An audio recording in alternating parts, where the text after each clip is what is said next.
We're here today at the BKC Nationals in Birmingham, and I've got with me today the Senior PR Officer for the BKC, David Jenkins. David, how's today gone for you? It's been really well. Gone really well, actually. We've had quite a lot of people here, certainly a lot more than last year. We've had some fantastic fights. The refereeing's been really good as well. There hasn't really been any time where there's been an area stopped for any length of time. So yeah, overall it's been really good. Excellent. Well, your name is as an association, BKC, the British Kickboxing Council, but we've also seen some freestyle forms here today. So I guess you're all encompassing.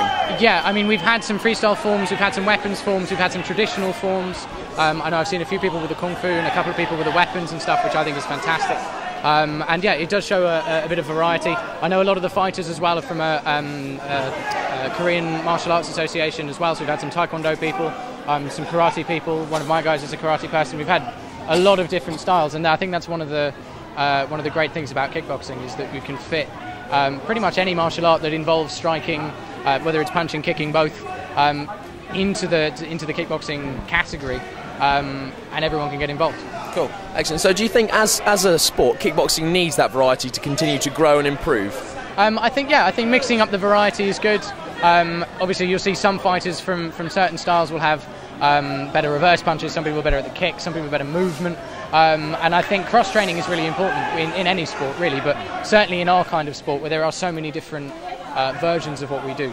So David, can you tell us exactly what is the BKC? BKC is the British Kickboxing Council. We were set up a couple of years ago.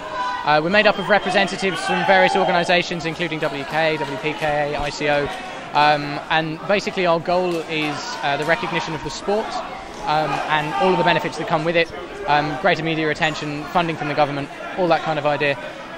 We're setting up neutral rules. We've set up a neutral instructors qualification, which is a level 3 BTEC diploma in martial arts instruction and club coaching.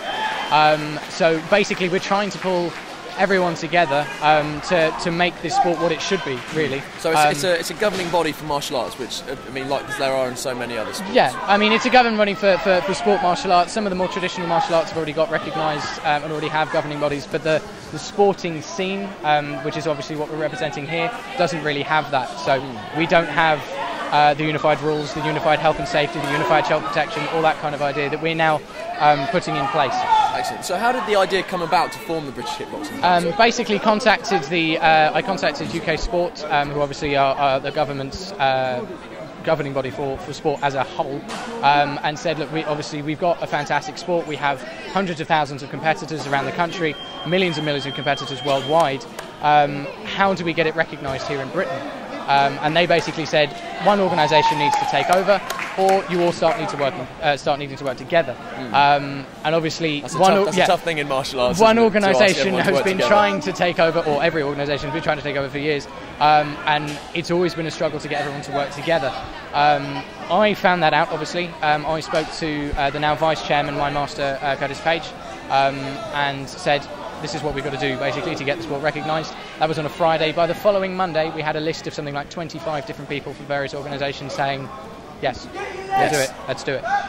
Within a few months, we had our first meeting, and the rest is hopefully going to be history. Well, that's excellent. That's perfect that everyone is so willing to, make the sport a whole and bring it all together. Sports martial arts has needed for an awfully long time. Yeah, I mean, it's been fantastic to be sitting at the meetings.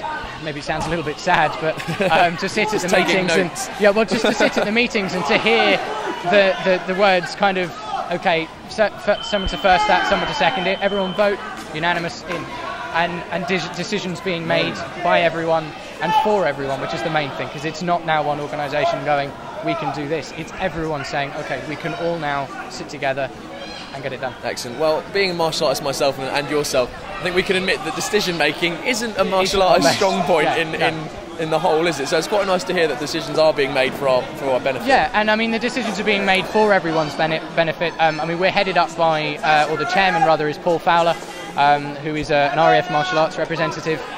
Which basically means, obviously, because they're not allowed to make a profit or anything like that, they stand to gain nothing directly, really, from the recognition of the sport. So you mean those 50s I saw you taking out of the box earlier? Yeah, no, that was something else. I was really hungry. That's a big meal. I was buying for everybody. Brands on me.